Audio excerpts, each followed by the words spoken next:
Unraveling Reduced Relative Clauses in English. Hello there! Welcome to our English learning journey. Today, we're going to dive into an interesting and essential aspect of English grammar called reduced relative clauses.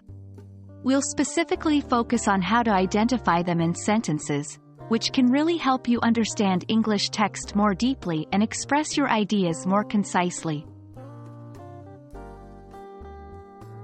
Before we dive into the world of reduced relative clauses, let's quickly recall what relative clauses are. A relative clause is a clause that usually starts with relative pronouns like who, which, that, etc. These clauses describe or provide more information about a noun. For example, in the sentence, "The man who lives next door is a doctor," "who lives next door" is the relative clause describing the man. Now, moving on to our main topic, reduced relative clauses. These are a more concise form of relative clauses where certain words, often relative pronouns and linking verbs, are omitted. They might look tricky at first, but they're just an efficient way to express the same ideas.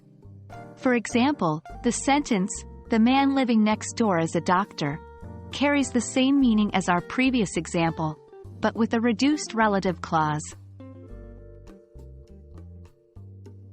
When identifying reduced relative clauses in sentences, remember that they are often introduced by a present participle, ending in ing, or a past participle, usually ending in ed, n, t, n, or d, though there are irregular forms too.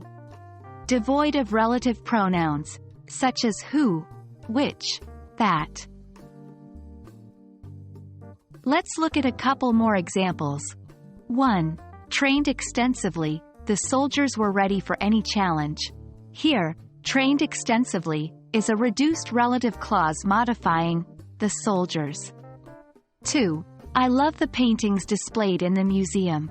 In this case, displayed in the museum is the reduced relative clause modifying the paintings. To help you understand better, let's do some practice exercises. Try to identify the reduced relative clauses in the following sentences. 1. People living in glass houses shouldn't throw stones. 2. The instructions written on the board were clear and concise. 3. Books written by her have always inspired me. And there you have it. I hope this exploration of reduced relative clauses has helped you better understand this vital grammatical concept.